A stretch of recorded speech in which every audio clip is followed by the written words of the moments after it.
University of Minnesota Board of Regents. Good morning, everyone. Thank you to those of you joining us in the West Committee Room.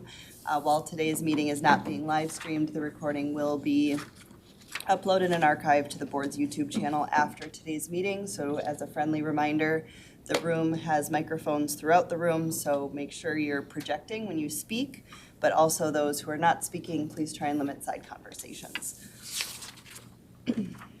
The first item of business this morning is to act on proposed amendments to the Board of Regents policy, board operations, and agenda guidelines, or as Associate Secretary Langworthy calls it, BOAG.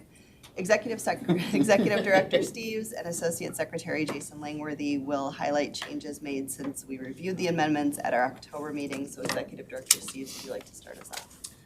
Madam Chair, members of the committee, as you'll recall, we talked through the major changes here are that it elevates the Academic Health Committee to become a standing committee, makes some other clarifying changes that reflect current practice.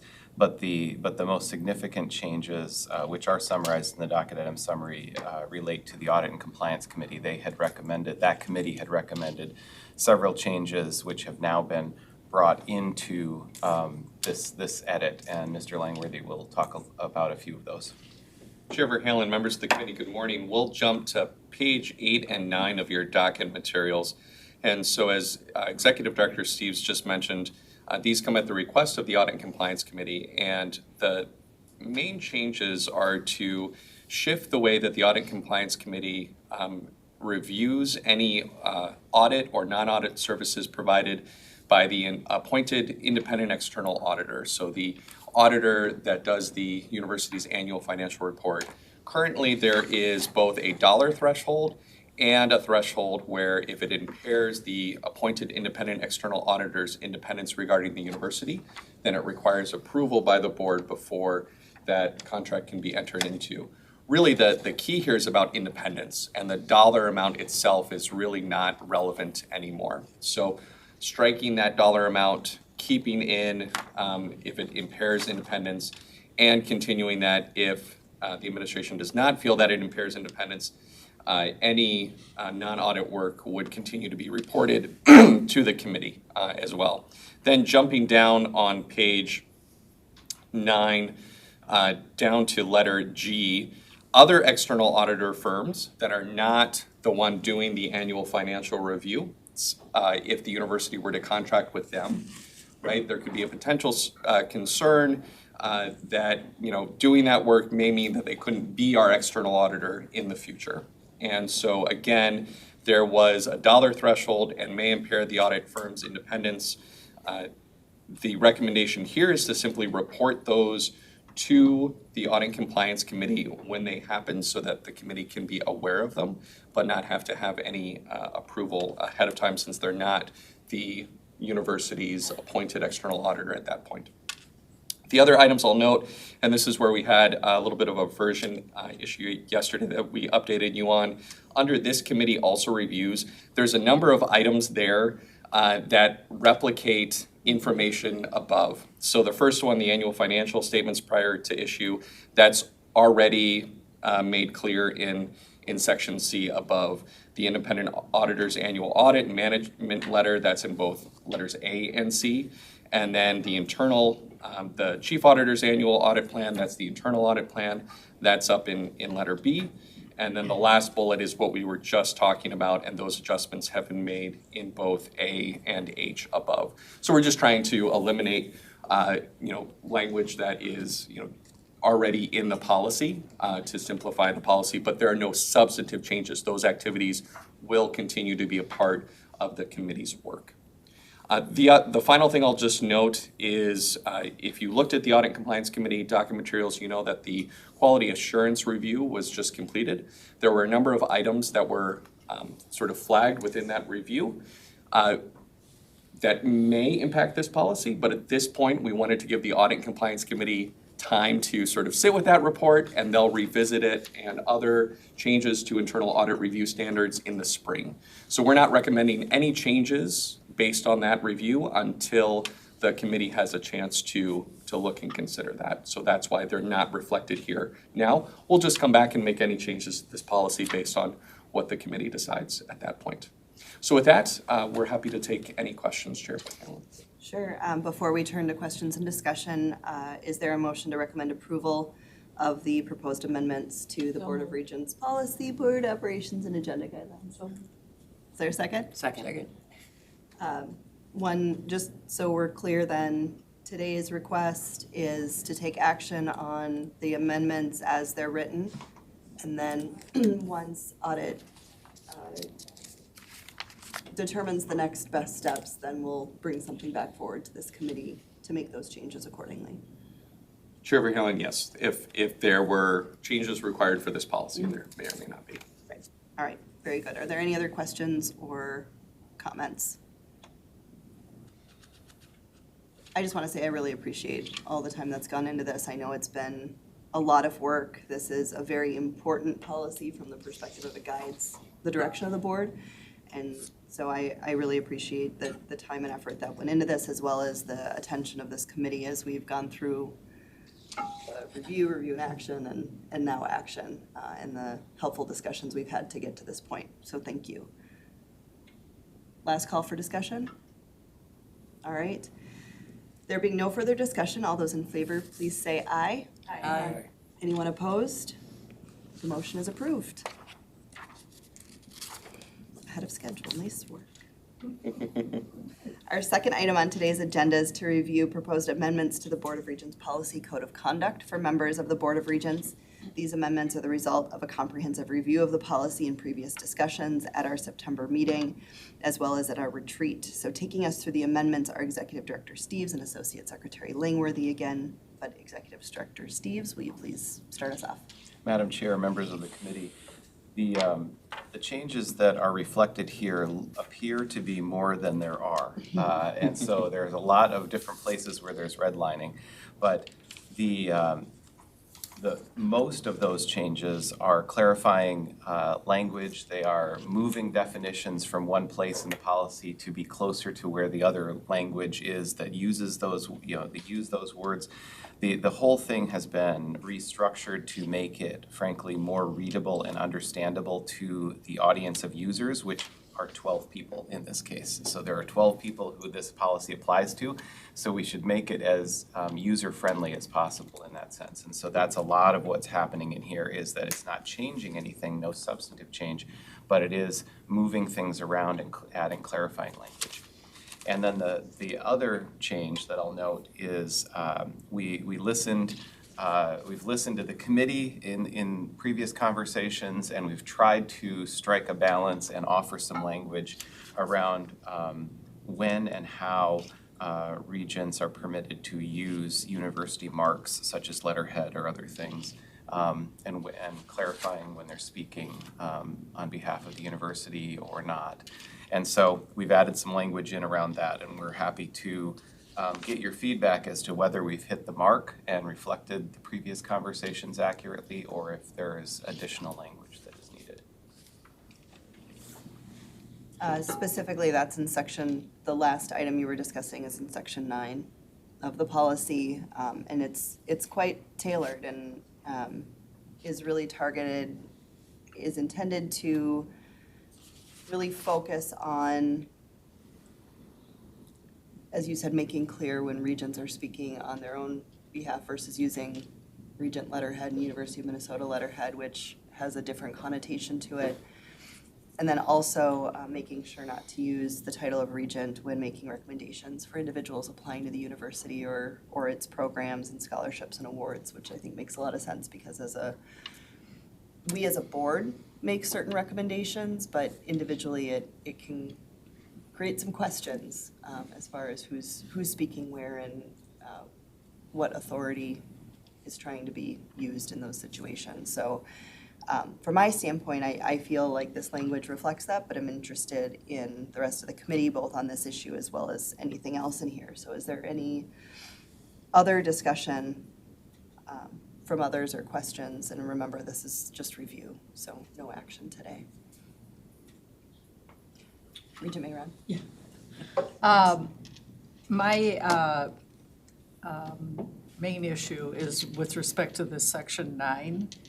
And where I'm coming from is if somebody is going to be speaking on behalf of, I'm sorry, let me start over. My issue is the use of the letterhead, the marks, the title of regent for non-university business. My belief is if you're going to be using those, the title, the mark, or the letterhead, it's because you are doing it on behalf of the university and in your capacity as a university representative. So with that, my view is, for example, I know we've carved out in this language here the ability to do references and to do them on letterhead or using the university mark for individuals who are seeking a reference outside of the university's, the university.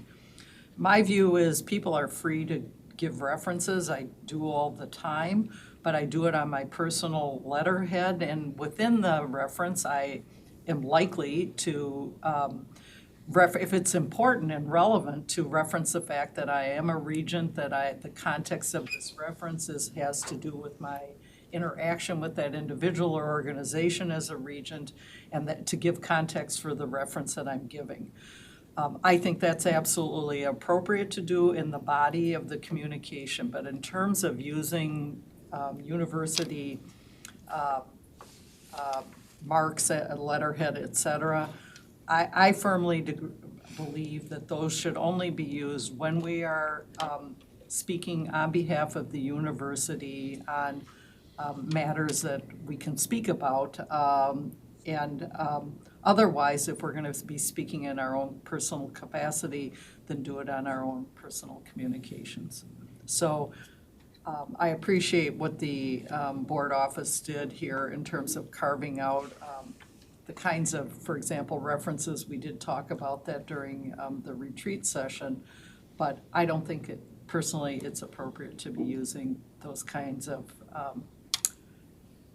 communications if it's non-university business. So I guess my question though is, you said that you're okay with someone identifying themselves as a regent in the body of the letter on their own letterhead. But the way I read this, which says we're prohibited from using university marks or letterhead when speaking on university matters that do not reflect the position of the board. If I were to write a letter of recommendation, I couldn't use the university letterhead anyway, because that's not the position of the board. That's my own personal position. So I wouldn't be able to use it the way this is written. I shouldn't be able to use it in that instance anyway, because that's not the position of the board, it's my own position. Now, if this board takes a position on a legislative issue, for example, and we all want to write our own letter of support to our own legislators for the district that we live in, and we as a board agree this is the position the board's going to take, then using university letterhead would be consistent with this policy. But if I were to write a letter of recommendation for someone who is applying for a scholarship at XYZ University in a different state, I couldn't use it because that's not the position of the board. The board's not supporting that. So the way I'm reading it's the last sentence there that suggests, it says regents are also prohibited from using the title regent, et cetera, for letters of recommendation for an individual who's applying for something at the university, admission or a program, et cetera, or for employment or other activity. The inference to me is that you could go ahead then if in fact you wanted to give a letter of reference to somebody going to a different university, this section would not prohibit you from doing that. So that's why I'm taking issue with it. To me, it all goes down to if you're giving references, and that's non-university business. And so we should just be prohibited from using our title or the marks or the letterhead for the non-university business across the board, regardless of whether it's a recommendation for somebody for a job at Cargill or within the university. And it's that language that is, to me, suggesting you could use it for somebody who's applying to Cargill and put it on university letterhead. So you're reading the negative into the active language of. I am, yes, I'm reading it that this is what you are prohibited specifically from doing, but the rest you can go ahead and do. Now, I don't know if that's So what I was read intended. the two together, which then prohibits the letterhead because it's not, but then also further goes on to say, I can't even identify myself as a regent if I'm writing a letter of reference on my personal letterhead For a for a university. university business. So reading the two sentences together, that's how I read it. Now, I guess if we wanted to be clearer, or potentially avoid that inference, a revision that says, after the end of the first sentence, further, regents are prohibited from using the title of regent for letters of recommendation for an individual who's applying to admission. Because we've already covered marks and letterhead for everything. And saying you can use regent and you can use your title. But then we go on to say, further, you can't use the title of regent if you're doing specific recommendations for the University of Minnesota. Oh, Mary, you look confused. Can I just follow up on that, Sure. and then Mary, when you jump in? To me, we decide substantively what we can and cannot do, and then we can craft the language to match the substance of what we're trying to do. Substantively, where I'm coming from is it would end with basically with that first sentence, regents are prohibited from using university marks, letterhead, and I would add title when speaking on university matters that don't reflect the position of the board. In other words, you just can't, you don't use that if you're not speaking on non-university matters. And we've already said you would only use it if it relates to positions taken by the board. To me, that's where it would end. I just don't see any basis to say to me or someone else, you can use the letterhead, my title, et cetera, for non-university business. That's the policy that I'm trying to promote here. But just to be clear, what you just said was that we couldn't even use the title of regent in writing a letter of recommendation, because what you said was you would say that we're prohibited from using what's here or the title when speaking on university matters that do not reflect the position of the board. University matters isn't defined, and so that then raises the question of, well, can I still write a letter of recommendation on my own letterhead and sign it, Cody Verhalen, attorney, professional engineer, And my regent of view the is University you of should Minnesota. be able to, and, Okay. and that's why I said, I think we can get to the language we want to get to once we Yeah. come to an agreement on how restrictive do we want to be about whether people can use the university mark, et cetera, letterhead title for non-university business. I just want to be clear on intent. Okay, And I don't know where people land. Right. That's the issue for me. yep, so I'll let Mary and then President Cunningham, Regent Turner and then President Cunningham, if that's okay. I just wanted to say, and obviously I don't weigh into this at all, but whatever folks decide here will be heavily scrutinized by the departments that are putting forth, and the Senate that is putting forth, their thoughts on what they as faculty and they as departments can say on institutional websites or not say. And so, whatever you decide here will be looked at for how the rest of the university can also speak using letterhead and institutional, and when institutional voice is the position of the university or the position of their department versus their individual position. So I just wanted to toss that out for consideration. No, appreciate that. Regent Turner? Oh, I'm glad I let you go first. So I wasn't privy to the conversation that went on at the retreat because I was laying in bed with 102.4 fever, so I didn't have the stamina for that. In my world, and I've held various positions, not just regent, and now on a national level, I've always been very clear that when I'm speaking to anyone, legislator or reporter or this or that I always make it very clear that I'm speaking individual, that it's just me, that I'm not speaking on behalf of the board. So that's a premise that is very clear. I don't know if it's clear in here. As far as the letterhead, et cetera, frankly, I wouldn't even know how to get a hold of it, but I agree that it shouldn't be used unless you're taking a board, you know what I'm saying, unless because I assume this went back to the incident where it was used last legislative session. There have And been other times too. have there so been, it's- okay, all right, well, that's That the was one the one that that's was- the one that I know about. Two things I would say about that. First of all, it has to be made very clear what a board position is. I know that during the legislative session, we meet in February, end of subject, and we don't meet again until after. And so in that particular incident, I would like to go on record as saying that if we had had an April meeting where we had discussed stuff and things like that, then there would have been a board position that here in front of God and everyone, I would say, I would have respected that. You know what I mean? We would have had a vote, and if I was in the minority about it, I would have said, nope, just so you guys know, are comfortable with the fact that anything that comes as a decision from a board, I personally, as a regent, would honor, kind of thing. That didn't happen, and so there wasn't any real guidelines with that particular incident. But I do totally respect the fact that if it's a decision that comes from the board, then that's the kind of thing that goes on your letterhead.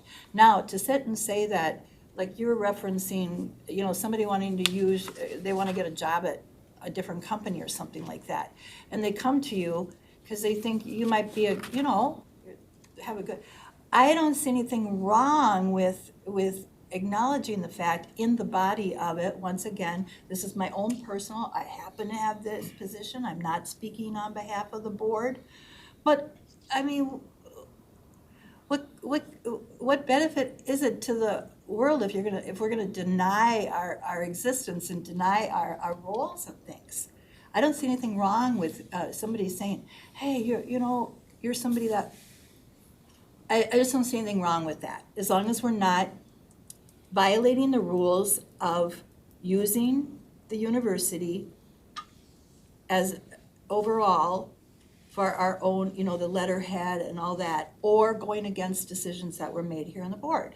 So I'd like to address, I at least personally want to address two things. One, I'm going to address the latter one first, which is what I'm hearing is a consensus that people should be able to identify themselves as a regent on their own personal letterhead or in a different fora, so long as it's not on university letterhead, not using a university mark, it's on in a personal capacity. Where I don't get as far as you do, Mary, on what you just said on the first part about speaking on behalf of the on speaking on a matter for the University of Minnesota or putting it on letterhead, because unless this board has taken an affirmative position on something, it shouldn't be going out on university letterhead. Even if the letter is on university letterhead and says, I'm speaking in my personal capacity, X, Y, and Z, if this board hasn't taken a position, so in your example, if this board hadn't even met on the issue, I shouldn't be taking a position for or against on university letterhead. I should say I'm not even weighing in on that because this board hasn't had a chance to discuss it. So Okay. that's where I come from, of unless this board has affirmatively weighed in on an issue, the university letterhead marks, my title is regent, shouldn't come into play in that discussion. Even if I say I'm speaking on my behalf, but I'm signing it on a university letterhead, that has different implications, especially when this board hasn't had the chance to actually consider that issue. So just because the university hasn't acted doesn't mean that I get, in my opinion, doesn't mean I get to say what I want. This board I shouldn't be out there using university letterhead unless this board has had the chance to consider that issue. If I would respond back to that particular incident involved other parts of the university. I'm not saying, I fully agree with the whole letterhead and not using the letterhead and needing to find a different way. But beyond that, as far as your ability to have an opinion, et cetera, And you can just, and I just don't want to have to deny the fact that I'm a regent or president of this or whatever. I mean, because that's part of who I am. Use it appropriately, though. Right, but if you say I'm a regent of the University of Minnesota, but this is my own personal position, it has one connotation versus just saying, I'm Mary Turner and here's my position. And then just let them assume. So then that goes against what you're asking, that, Well, I was using the example with respect to the references. Yeah. And so where, I mean, recently I got asked to provide a reference for an individual. And my context for knowing that individual is my work with that individual on the Board of Regents. So I did it on my personal letterhead. I signed it personally. I didn't sign it chair of the Board of Regents. I just signed it J.D. Mayron. But within the body, in order to give a context to the reader about why I'm making the comments I'm making, I identified the work that I have done with that individual on the Board of Regents, and that's the context for my comments. And I think, obviously, I thought it was appropriate, because that's what I did. I would agree with that. But to let the reader know how it is I know this individual. So within the body, somebody saying I'm a regent, I mean, you go ahead and put whatever you want to put in the body of it. It's using our official stationery letterhead or title on those materials. That's where, now to me, this isn't university business, and I should be using my own self-made letterhead. Doug, you had your hand up. Yeah, I'm listening to this discussion. I guess when I became a regent, I lost all my personal privileges. I'm now a regent, and, anything I do in life is gonna be Doug Hipp's regent.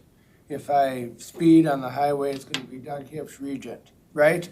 That's the way it's gonna be, and so we have to be really careful that we set a good example for everybody, and that we don't try to use our power to influence anything in or outside of the university that we don't decide. And I think that we have to be a good example to the other 28,400 employees, because we're really only as good as our weakest link is. The person, what was it, the professor at Mankato that made a statement this week? Now that's what the issue is, okay? So it brings everybody down, so I would be very restrictive on this. I would never use, I do a lot of letters of recommendation to employees and stuff, but I don't ever bring up the fact that I'm a regent. I never would. I wouldn't bring it up no matter what, because it's undue influence, I think, and it gives them an unfair advantage to so I'm very restrictive on this, because I think it does more damage to the youth than it does good. And especially if I go over to the Capitol and they see I'm Doug Hipp's regent, whatever I say is gonna be as a regent, not as a person. So I would be, as restrictive as you guys wanna go, I would be supportive of that, so I'm just saying that. Yeah, Regent Johnson. Yeah, thank you. I agree with Doug. I think it's really important we keep some separation here. I guess what Janie mentioned is a little bit different if you know somebody because you worked with them here, that's one thing. I think that might be different. But otherwise, I would never use, refer to my being a regent to say, provide a reference for somebody. I just think, it's not about our role as a regent here. And I think we have to be very careful, because what we do here, this reflects back everything we say and do on the University of Minnesota. And I think it's part of our kind of fiduciary responsibility to be extremely careful about that.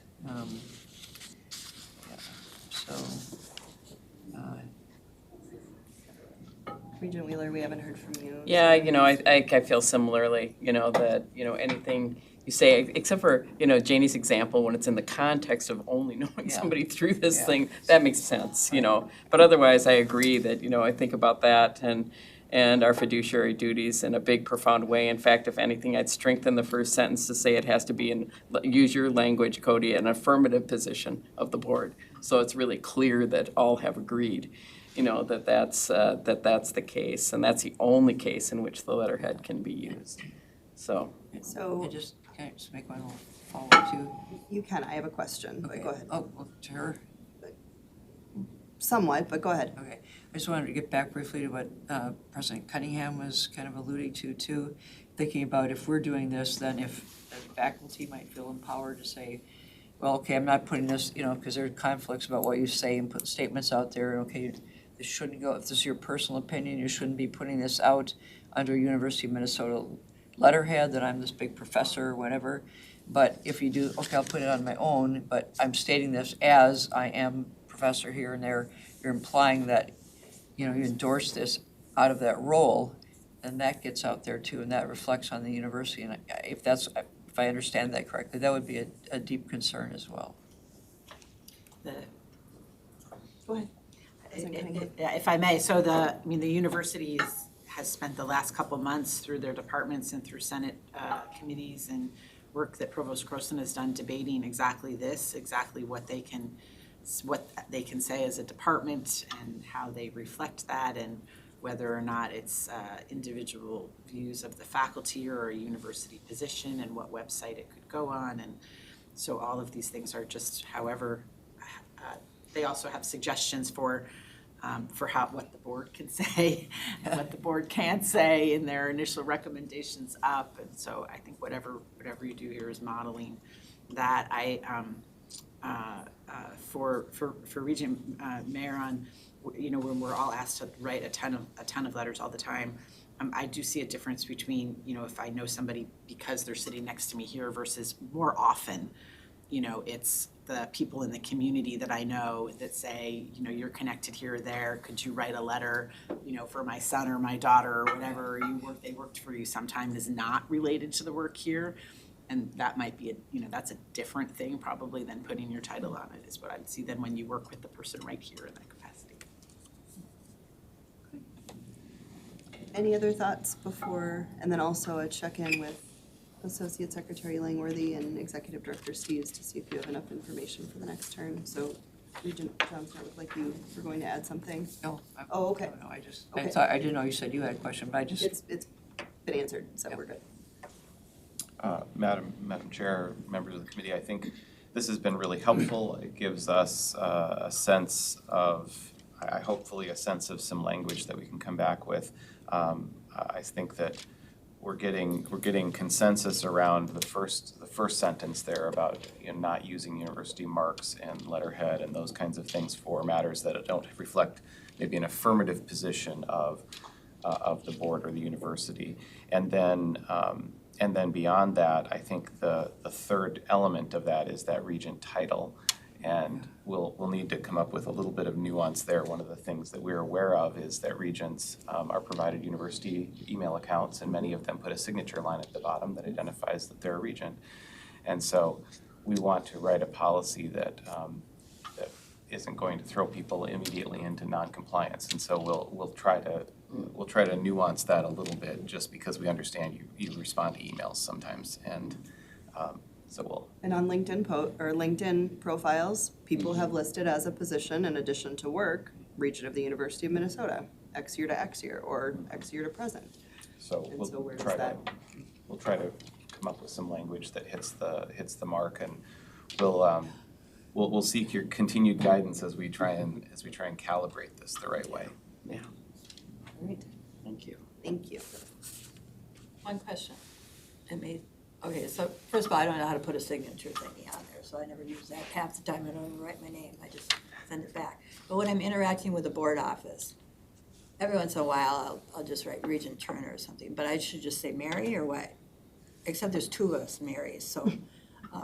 You should keep doing what you're doing until we figure out Yeah. whether. Oh, okay, Yeah, because there's I no write change very right now. little, I write very little emails, just as a rule. I don't put a whole lot in writing, you know? And But I Regent don't wanna Turner, always be I can called. assure you, we always know who you are. Just because I was playing devil's advocate over here.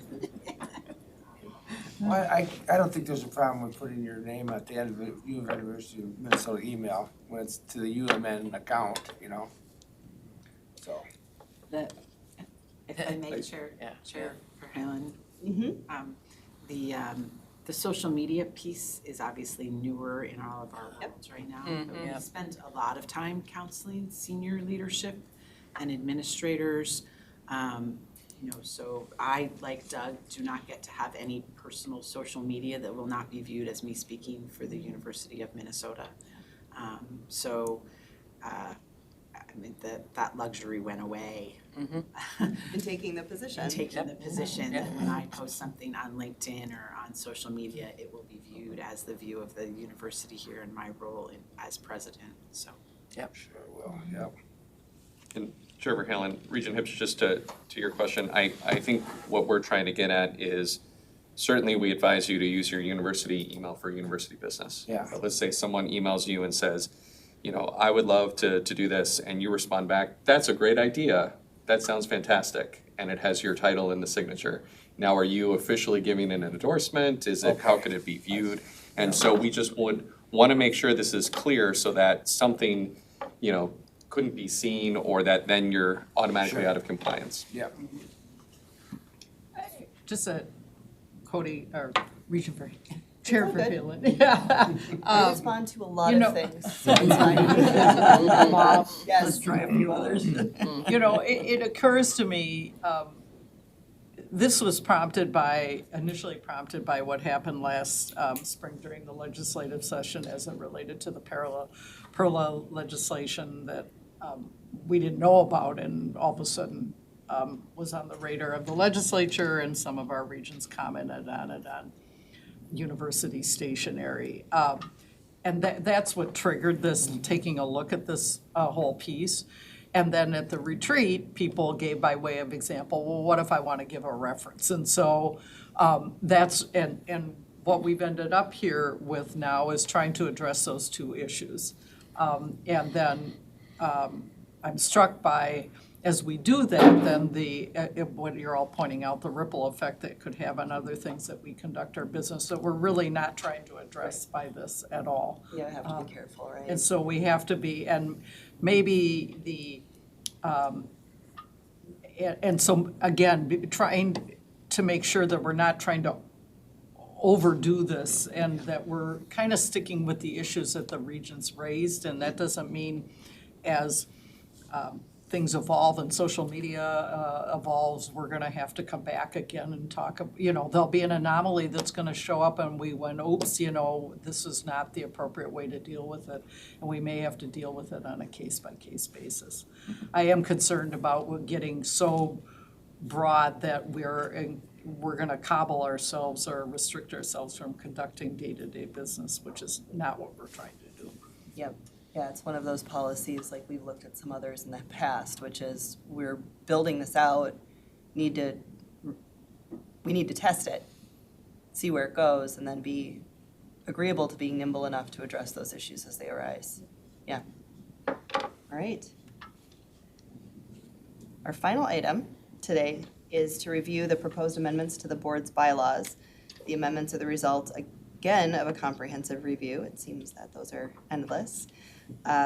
And discussions at our October meeting. So also presenting this item are Executive Director Steves and Associate Secretary Langworthy. So Executive Director Steves, back to you. Madam Chair, members of the committee, since 1889, these bylaws have only been amended 20 times, and so you are poised to do the 21st amendment to these bylaws. There's another 21st Amendment. That's very meaningful, yeah. Exactly.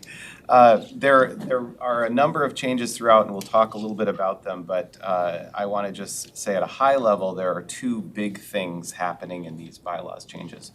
One, you are codifying, so currently you are operating in your leadership structure, you're operating under suspended bylaws. So you suspended your bylaws and elected 2 vice chairs, and then adopted a resolution that would explain how that would work.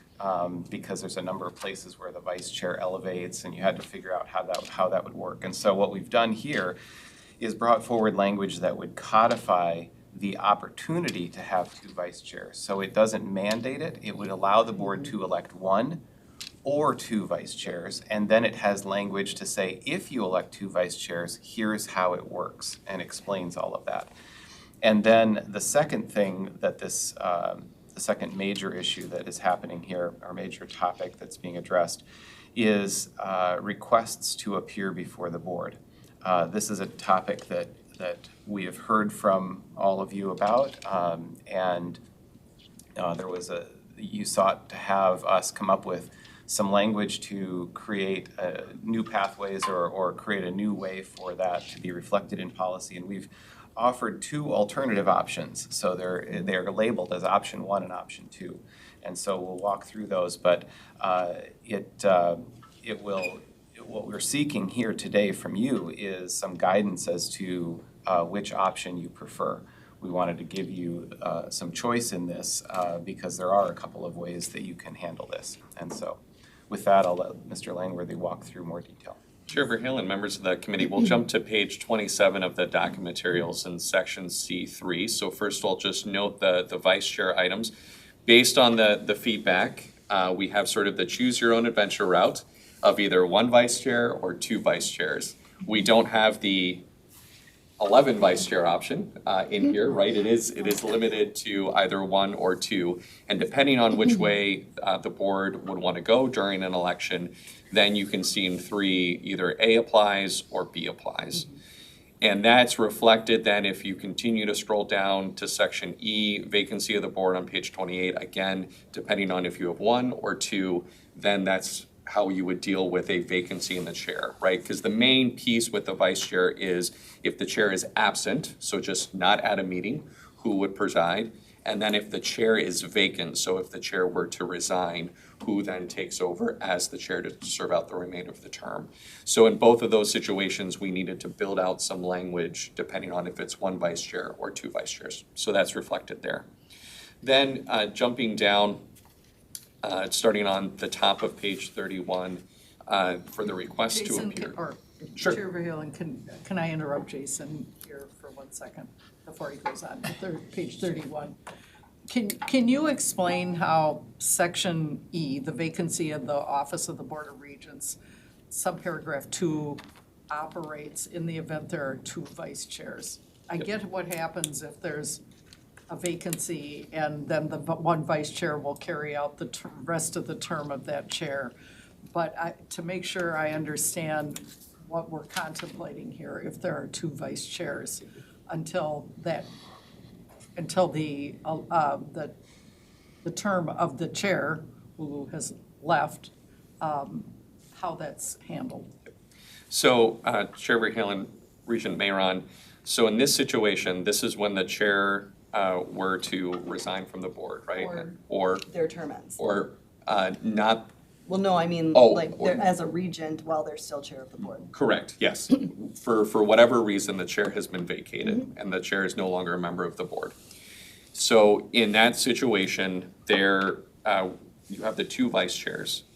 So until the board can meet and determine which of those 2 vice chairs would then become the chair and serve out the remainder of the term, you have a gap where there is no one in the chair. No one has the authority to call the meeting. No one has the authority to direct the office of the Board of Regents to notice it or to poll availability or to do those things. So in this situation, what we're trying to do is to say, the board gets together, they decide between the 2 vice chairs who becomes chair, because you can't automatically have one assume. And then in the gap of that, we fall back to what we would normally do if the chair is absent. And so if the chair is absent, which is defined up in Article 3, Section C3, is we go with the vice chair whose last name comes alphabetically. So the last name comes first alphabetically shall perform the duties in odd-numbered months. And the vice chair whose last name comes second alphabetically shall perform the duties in even-numbered months. How academic. So, and that's what we're currently operating under the suspended, but we thought that would be a fair way. And so let's say the chair is vacant, we would then look at that provision. We would say, Vice Chair B, you are currently the acting chair, and now you have the authority to convene the meeting, you have the authority to chair the meeting until the board then In the acts. odd-numbered months. In the As long as odd-numbered it's an months. Odd-numbered month, and then Vice Correct. Chair C would get to do it if it was an even-number month. Yes. Correct. So that is, that's the provision that we're trying to create, and that's why that language is replicated there in vacancy. Okay, and then just one follow-up question, and it's based on what Chair Verhalen just said. I think you said the vacancy of the chair is the situation where the chair position is vacant and the person is no longer a regent? And I'm not sure that that's the situation we're talking about. It is possible that the chair could resign the position And it's both. and stay on Yeah. as a regent until, Right. okay. Correct, yes, Chair Halen, Regent Mayron, the start of section E is in the event of a vacancy in the office of the chair. So whatever Have- creates somebody that could be- vacancy. Have a medical leave of, or something, have, surgery or some treatment or something, quite can't perform for that period of time. Yep. That Yes. would be. I So- made my comment merely to make it clear that it's not just upon resignation of a chair, that it's Yep. any vacancy Any of the vacancy. chair position, Yeah. whether it's permanent or temporary. Got it, okay. Yeah. Just wanted to make sure I understood your question. You're asking a I'll lot just- of questions today about this. We're not Yeah. even, we're not even through Associate Secretary Langworthy's Yeah. presentation. What does that And mean? I'll just clarify one item. Yes, so it would be formally where the chair either resigns from office because they are, seeking not to be the chair anymore. They are not returned to the board, so they are no longer a member of the board. The chair has to be a voting member of the board. They are incapacitated due to medical or hopefully never death, any of those situations. But it's not a temporary incapacitation, right? That would just be a absence. It would have to be where the person is no longer able to be the chair, Right. But it could be for a short period of time. where then they would return to Right. the board The as a chair. regent, but they couldn't return to the chair. That would be covered under section C3. Sorry. Yes.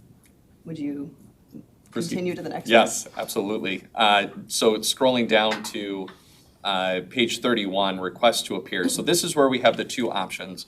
So option one builds on the current language in the policy, and it continues to require that the chair of the board, but now adds in consultation with the vice chair or chairs, shall rule on all requests to appear before the board.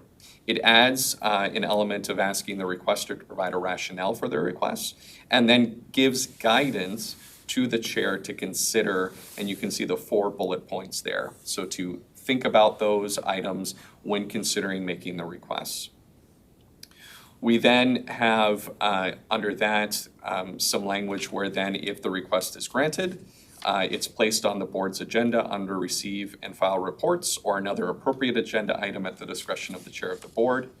And in both option one and option two, the Office of the Board of Regents would maintain guidelines to implement this process so we can communicate very clearly to the university community, how the process works and what is the typical sort of format for when a request is granted, how, sort of meeting protocol operates, time limits, all of those pieces. So just trying to be, helpful to the university community in that way. Option two then uses the request for a special meeting, which is contained elsewhere in the bylaws, as sort of a model. And so if a request were to come into the secretary at least 10 days in advance of the meeting with a rationale, then the secretary forwards that request to the board. And if at least 5 regents indicate to the secretary that they would like to hear that request, much in the same way that 5 regents can indicate that they would like to have a special meeting on a specific topic, then the request is automatically placed on the next regular meeting of the board under receive and file reports. So the board is basically telling the secretary what to do if 5 regents say, I think we should hear that request. And then again, the Office of the Board of Regents maintains guidelines to implement that process. So those are the 2 options. Certainly, we could also look at other options or modifications, but based on previous conversations, we felt that option 1 and option 2 provided, a way to address some of the items that we've heard from those previous conversations. And certainly there are a number of other changes throughout the bylaws, which we're happy to address if there are any questions.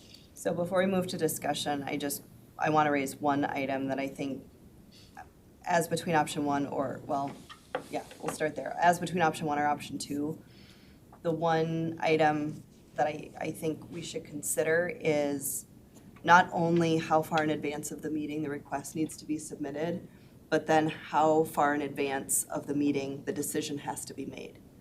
So, for example, on option 2, you only hear from 2 regents, and then the night before, the board meeting, you hear from 3 more, that makes it really hard to plan the meeting. It makes it really hard to make sure the speakers are prepared, all of those kinds of things. So thinking about putting a decision deadline also in there of whichever option is proceeded with, I think could be helpful for administrative purposes. And then going back to the chair's discussion, I think it's very helpful to have this codified in some way, because I appreciated the patience of the board as we worked through that process to end up where we are right now with the bylaws suspended, so we could have 2 vice chairs and test it out and see how it went. And I think it's been a really enlightening experience for a lot of us, having 2 vice chairs along with the chair, not only because there was a lot happening, but it also provides an opportunity in the event that the board sees fit at any point in the future, if they want to do 2 vice chairs, to continue to develop a talent pipeline as well for future leadership, whether it's future committee leadership or future Board of Regents leadership. But having those opportunities where the board sees fit is helpful, and I also appreciate the flexibility that the board can decide. We only want 1 vice chair, or we want 2 vice chairs. So it is not mandated one way or the other. So, questions, discussion? Regent Hipsch. Thanks, Chair Varela. So on the option 1, option 2, do we always, I like it, I like the 2 options, but I think everything should start with option 1 and then move into option 2. But that's not the way it is. People can pick their option, right? No, we have to decide We have which to option decide. we want to Right. bring forward. So Within the the board has bylaws, presented us. yeah. Okay, so it's not like it's it's not like No, so the the board. vice chair and the chair deny the person, so then they can go to the second No. option, okay. The board presented us with 2 options to consider for insertion into the bylaws. So it wouldn't be Yeah. both go in, it would be Okay, one well or then the I other. like option 1. Okay. Because it controls the flow of the meeting much better, I think. And, so, Okay, other thoughts? Regent Wheeler? Yeah, I too like option 1. I like it because first of all, we've elected leadership to the board, so you trust them to do the discernment, and it's much easier logistically, for those leaders to make that. I like the considerations involved too. My one question is because sometimes additional context is needed for these requests, where the consultation with the president has or does come into play. So that would be the one thing I would wonder. Consultation of board leadership with the president in receiving a Yeah, request. but sometimes, and I think that may happen or has in the past, but I wonder if that should be codified, if this is a bylaw change, because sometimes there's context we don't understand that we should. Other thoughts? Yeah, Regent Hipsch. just to Penny's point, I think that does happen now in the weekly meetings that we have with the president. We talk about everything, so, yeah. And if this is a bylaw change of which there's only been 21 over this long history, I just Yeah. wonder if that should be codified as part of it. Sure. You're saying if we're going to go through the process of getting a 2/3 majority vote Yeah. of the board for a bylaw change, we should consider making sure it's as fulsome as Correct. possible? Correct. Other thoughts? Just Yeah, Regent Mayron. Just to clarify what Regent Wheeler is talking about, so something then, if you were looking at option 1 in the second sentence where it says the chair of the board in consultation with the vice chairs of the board, you could add language that says in consultation with the president, or president, yeah, I mean. As appropriate or? As yeah. appropriate. I mean, the fact is, any of these requests, that's exactly what's happened, is we've reached out and had discussions with the president's office, or in particular, the president, about how have these been handled, what are the options? Are there any options that we can explore? That's all been done, at least since I've been making the decision about, in consultation with my vice chairs, about what to do on these requests. So I guess, Right, so is that something you're thinking Yes. about along those lines? and you can say that you're still weighing them, but knowing what, and Doug, I appreciate you stating which option you prefer, but knowing what the process has been to date looking at these two options, is there one that you wish would have been in place, or you would prefer to have been in place? And I don't want to put any words in your mouth, and if you're not sure which one, please don't answer the question, but. No, my preference would be option one. I think that, at least my experience is, it's a very robust discussion that takes place. A lot of thought goes into it by those of us who are making the decision about whether to permit it and how it will fit with the agenda. I clearly think it's more manageable, but that doesn't mean we can't manage option two. But I do think it's a process, it's more manageable and allows for the kind of robust discussion, at least among three people, as to what to do with these requests. Option two is really set up where, you know, we'll all get these emails saying we request to appear before the board, and it really contemplates a regent really without consultation, because we're gonna get into open meeting laws if we start consulting with each other beyond one at a time, period. We're gonna get into open meeting laws, means you're gonna express your personal opinion, and if it so happens 5 or more people express the same opinion, they'll appear. I don't think that is as well-reasoned as a process. I think codifying what has been happening, which is the chair, I know Chair Powell did that, would consult with his vice chair as well, and the president about whether to permit this, and you know, will it be helpful to what the university wants to do on these issues? Okay, thank So you. my preference would be option one, based on my experience. Regent Johnson? I just agree, and I do think it's important to kind of codify some language in there about the president. Any other thoughts or discussion on this one before we send it back for additional drafting and Yes, consideration? yes. Yeah, go ahead. Regent Turner? So, you know, I always come from the premise that why I like the two vice chairs with the chair, because I'm used to executive board where you have a bigger, I always like that because I like that bigger group of consultation. And so now with the two vice chairs, that creates a 3-person thing. I could go along with one. I mean, you raised some very good points about the logistics of two. If there's an understanding and a way that we could put in there that, say I knew about somebody, a group that wanted to come before the board, and they're gonna follow the guidelines, and there's gonna be all these things, and you're also gonna let, no matter what option we pick, one or two, we're gonna let the public and the university world know the proper procedures, right? Jason, is that what I heard you say? So they know how to do it. Is there a way in option one that we could have a line that, okay, now I know about it, so I will call Duck so that I can at least get my 2 cents in about before. You know what I'm saying? Or who should we, because oftentimes you might hear that someone wants to come, and I want to be able to, I mean, I would assume I can call you anytime to talk about something, just to give my perspective. I'm not saying that we meet in dark corners more than 3 people at a time or anything like that. I'm not saying that. I'm just saying, as far as having the, how do we get the input without doing number 2? How do we give the assurance that other board members can have an opinion about something and be able to relate those opinions? Well, I think, at least from where I sit, if option one is proceeded with, then that's incumbent upon each of the regents. If they know of someone who's going to put in a request, then they make the phone call or send the email to whoever is making those decisions that says, I know this group, I met with them, and here's why I think you should, vice chair, you should consider their request.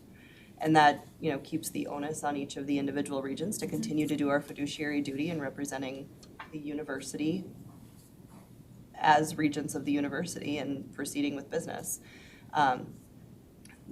As you said, Regent Mayron, the hesitation I have with option 2 is the question of what becomes group advocacy and subject to the open meeting law, and what is merely someone just saying, I support this. And option 1 doesn't get you to the point where you then have a group email chain of the entire board. Just in response go to ahead. Regent Turner's concern, the fact is on these requests, regents do reach out to us to share their view, because you're all getting the same request.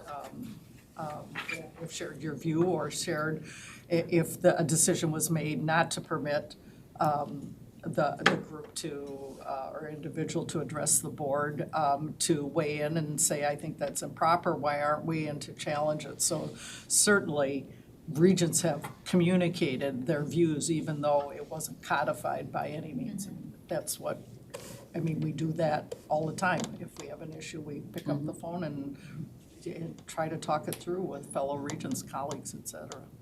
Right, in response to that, it could be, I mean, for me, this was a totally foreign, new rule that I did my first year. Now I'm into my second year, so I got my sea legs kind of thing.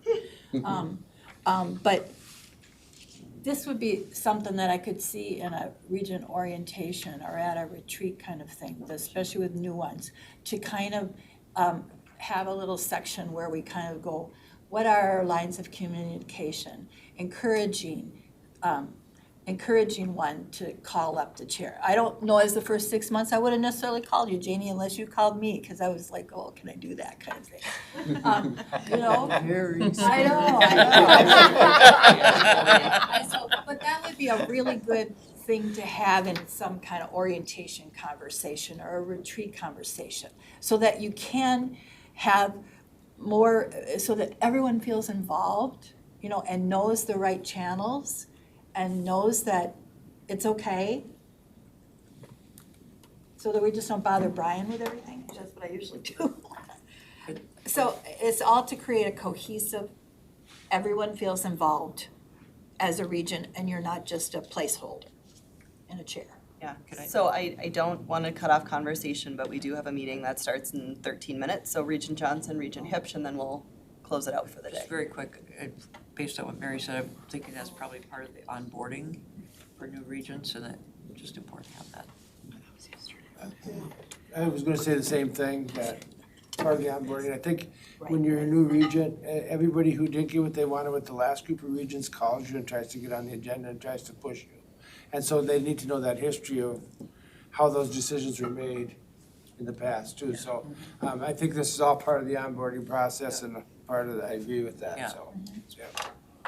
And Chair Helen, I'll just to wrap us up, I'll just note two quick items. One, in option one, we did also add that all requests in the ruling of the chair be shared with the board, right? So there is transparency there, that requests coming in that maybe you don't know about, you see that, you can certainly, you know, let the chair know maybe if you disagree with that ruling or you support that ruling, so the board will see that. And then we did put in a requirement that the requests come in 10 calendar days in advance. So that is also new in option one, to your point earlier, of at least trying to set some expectations so that materials come in and that there's time to make the ruling before the meeting. I know that it was, just one last thing, as I think about it, what option one does that option two doesn't is it allows for a reasoned process to decide whether to allow someone to appear. And option two doesn't really, it doesn't create that kind of process for someone to be able to sit back and think, is this a good use of our board time? And it's so big picture, it's why I prefer option one over option two. All right. Executive Director Sees and Thank you. Assistant Secretary Langworthy, you have what you need for next purposes, all right. Really appreciate the detailed discussion today. And so there being no additional business before the committee, we stand adjourned, 9:15 in the boardroom.